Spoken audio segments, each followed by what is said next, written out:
अस्सलाम वालेकुम फ्रेंड्स, कैसे हैं आप सब लोग। होप सो कि आप लोग ठीक होंगे। फ्रेंड्स, मैं आर्टिफिशियल इंटेलिजेंस के लेक्चर नंबर 23 से 33 तक 28 से 33 तक आप लोगों को आज कवर करवा दूँगी।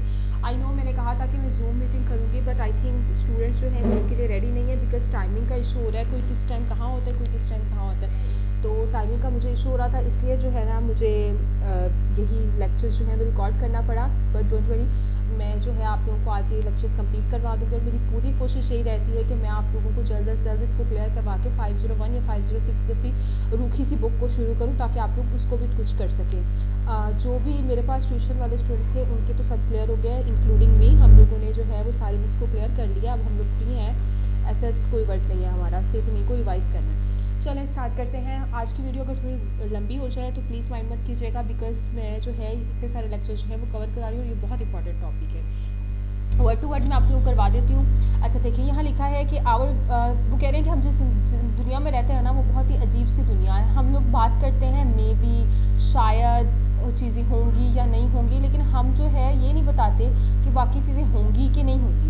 उसके अलावा वो कह रहे हैं कि कन्वेंशनल कंप्यूटर जो है वो हमारी लैंग्वेज नहीं समझ सकते। क्यों? क्योंकि हम लोग कहते हैं कि उमर इज़ टॉल। ठीक है, अब कंप्यूटर के लिए समझना काफ़ी मुश्किल है। अब देख लें, आप कहें कि उमर जो है वो लंबा है। आपने कंप्यूटर को अगर ये बताया है कि 5 इंच से जो है वो अबव जो है वो लंबा होगा, 4 से 5 जो है वो नॉर्मल होगा, और बाकी जो है वो शॉर्ट होगा। तो अब जो है आपने कंप्यूटर को ये वैल्यूज़ दे दी। अब कोई बंदा अगर आ जाता है 4.9 इंचज़ का, ठीक है, तो आप मतलब 4 फीट्स और 9 इंचज़, तो आप क्या कहोगे कि वो बंदा जो है वो छोटा है? नहीं, क्योंकि वो लंबों में शुमार तो हो रहा है ना। या फिर हम लोग ये कह लेते हैं कि हमारे पास जो है ना एक बच्चा है, उसकी जो हाइट है ना वो 2 फीट एंड 10 इंचज़ है। ठीक है, अब हम लोग ये जस्ट इज्यूमिंग की बात हो रही है कि अगर हम लोग ये बात करें और हम लोग ये कहें कि 3 इंचज़ वाला तो जो है वो 3 फीट्स वाला तो जो है वो टॉल है, मतलब नॉर्मल हाइट का है, और 3 फीट से कम वाला जो है वो जो है वो मतलब ड्वार्फिज्म है उसको, या वो बोना है, या ऐसा कुछ। तो बेसिकली कंप्यूटर जो है वो इस तरह की बात नहीं समझ सकता, बिकॉज़ 1 इंच के फ़र्क से अब कोई जो है वो छोटा या बड़ा तो नहीं हो सकता। इसको ज़्यादा क्लियर करते हैं एक और एग्जांपल से। ये हाउस वाली एग्जांपल सर ने बहुत अच्छी सी दी है कि एक घर है, आप कह रहे हो कंप्यूटर को कि हम जो घर है ना, अगर वो 40 साल पुराना है ना तो वो पुराना घर है, और अगर वो जो है वो 20 साल या 15 साल पुराना है तो वो एक पुराना घर नहीं है, नया घर है। अब हमारे पास एक घर है जो कि 39 साल 11 महीने और 30 दिन का है, तो क्या वो घर जो है वो नया हुआ? नहीं ना। लेकिन कंप्यूटर क्या समझेगा, क्योंकि कंप्यूटर को हमने कैलकुलेशन ये दे रखी है कि अगर वो 40 इयर्स का ओल्ड है तो ही वो ओल्ड होगा। तो इस तरह से ये जो हमारे पास जो अनक्लैरिटी आ जाती है ना, उसको हम लोग कहते हैं फजीनेस। ठीक है, बेसिकली फजी का मतलब ही होता है अनक्लियर, मतलब जिसकी जो बात हमें क्लियर ना हो रही हो।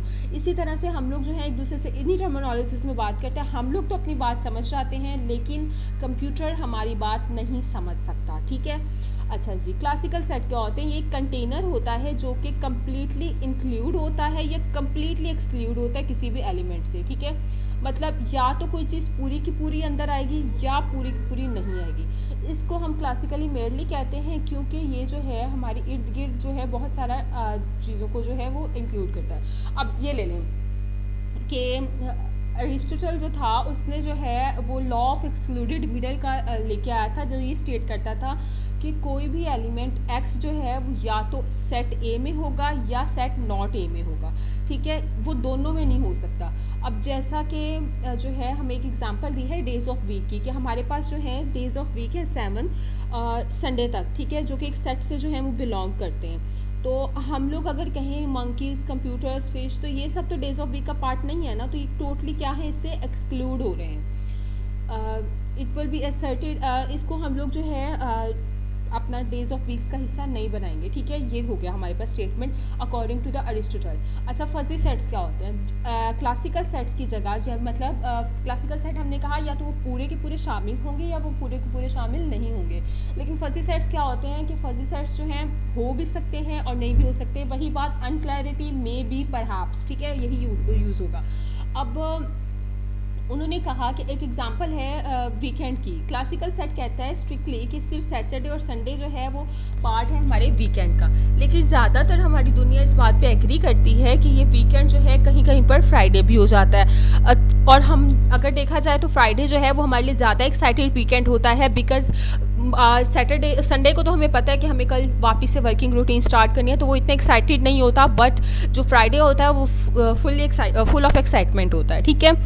क्योंकि चलें उसके बाद अब ये देखेंगे यहाँ पर जो है क्रिस्प और फजीनेस, इन दोनों बातों को डिटेल में बताया गया।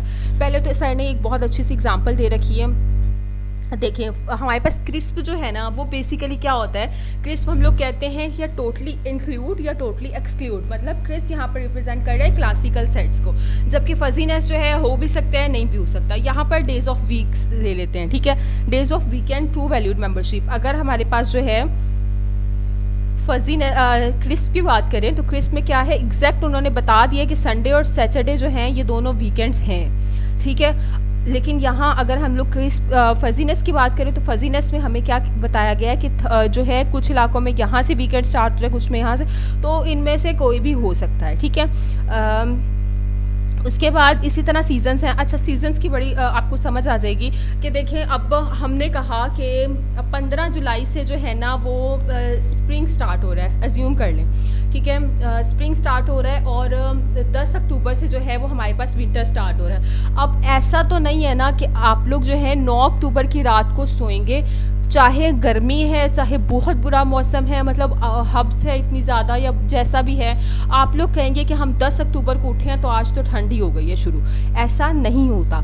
ये अगर ऐसा होता तो ये हम कहते क्रिस्प कि एग्जैक्टली वही डेट जो हमें बताई गई है उस पर वो काम हो जाए, लेकिन ऐसा नहीं होता है। क्यों? क्योंकि जो है कुछ जो अदर मैटर्स हैं वो भी इफ़ेक्ट करते हैं इस चीज़ को, ठीक है। अब यहाँ देखें क्रिस्प की डेफिनेशन कि यहाँ से उन्होंने कहा है कि मार्च से जून तक स्प्रिंग रहेगा। अब ऐसा तो नहीं है कि 1 जुलाई को हमारे पास जो है वो स्प्रिंग ख़त्म होकर समर स्टार्ट हो जाए। ये देखें यहाँ पर जो है हमारे पास फजीनेस की बताई हुई है और यहाँ पर क्रिस्प की। होप्स हो कि यहाँ पर आप लोगों के जो है क्रिस्प और फजीनेस दोनों में क्लियर डिफरेंस आप लोगों को पता चल गया होगा, ठीक है। आप लोगों ने कंसेप्ट्स याद रखने हैं, एज इट इज़ जो है वो आप लोग याद करने की या लिखने की ज़रूरत ही नहीं पड़ती, वो खुद हो जाता है, ठीक है। फजी लॉजिक जो है वो सुपर सेट है बूलियन लॉजिक का, that has been extended to handle the concept partial truth values between completely true and completely false. हमारे पास बूलियन क्या होता है? 0 1 येस नो, ठीक है, यही होता है हमारे पास बुलियन। तो कह रहे हैं कि फजी लॉजिक भी उसी का एक सुपर सेट है। डॉक्टर डॉक्टर लुफ्टी ज़ादे यूसेफ बैकरी इंट्रोड्यूस कराया था 1960 में। अच्छा, आप लोग इस तरह की चीज़ें जो हैं इनको अच्छे से याद रखा करें, बिकॉज MCQs में कुछ भी सर पूछ सकते हैं। As a mean to model the uncertainty of natural language he face a lot of criticism but today the vast number of fuzzy logic application speaks for themself. वो कहते हैं कि उन्होंने जो है वो बहुत ज़्यादा जो है मुखालफत की थी फजी लॉजिक्स की, लेकिन आजकल जो है बहुत सारी चीज़ें ऐसी हैं जो कि फजी लॉजिक के हक़ में बोलती हैं, ठीक है। हमने जो है वो प्रूफ भी किया अपनी सीजन्स वाली एग्जांपल से। उसके अलावा सेल्फ फोकसिंग कैमरा है, मतलब हम लोग कह रहे हैं कि एक पॉइंट भी इधर उधर ना हो फिर वो क्रिस्प होगा, ऐसा नहीं होता है, ठीक है। चलें, ये तो हो गया। फजी लॉजिक जो है पार्शियल ट्रूथ रिप्रेजेंट करता है, फजी लॉजिक हमें ट्रू ट्रूथ नहीं बताता, ठीक है। कोई भी स्टेटमेंट जो है वो फजी हो सकती है। फजी रीजनिंग के जो टूल्स हैं वो एक एबिलिटी होती है रिप्लाई करने की, येस या no question with no quite yes और नो आंसर। इस तरह के जो काम है जो इंसान जो है वो डेली बेसिस पे करते हैं। अब सून, अब क्वेश्चन है कि आर यू कमिंग, आंसर है आई मीट, बट उन्होंने कहा कि आप कब तक घर पे आ रहे हो, तो हम इंसान अगर बात करते हैं हम पूछते हैं कि आप कब तक घर पे आ रहे हो, आप कह रहे हो कि जल्द आ रहा हूँ। अब आपके लिए जल्द हो सकता है 15 मिनट, जल्द हो सकता है 2 घंटे, depending upon the distance you have to cover, ठीक है। आप कितनी दूर गए हो, आपको वहाँ से आने से जितना टाइम लगेगा आप अपने माइंड में वो रख के बोल रहे हो कि सून। अब ये बात मैं समझ गई, अगर आपने लाहौर से आना, आपने कहा कि मैं जल्दी पहुंच जाऊंगा, तो मैं जल्दी से यही मुराद लूँगी कि 5-6 घंटे में जो है वो पहुंच जाएंगे यहाँ पे। लेकिन अगर आप लोग जो है यही बात कंप्यूटर को बोलें तो कंप्यूटर को एक फ़िक्स अमाउंट देनी होगी कि अगर 15 मिनट सून है तो 15 मिनट ही सून होगा। इसमें जो है कोई भी सेकंड थिंग या सेकंड थॉट नहीं होती कंप्यूटर के लिए, ठीक है।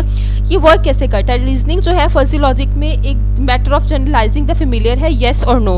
अगर हम ट्रू न्यूमेरिकल वैल्यू देंगे 1 की और फॉल्स देंगे 0, ठीक है, तो हम कहेंगे कि फजी लॉजिक जो है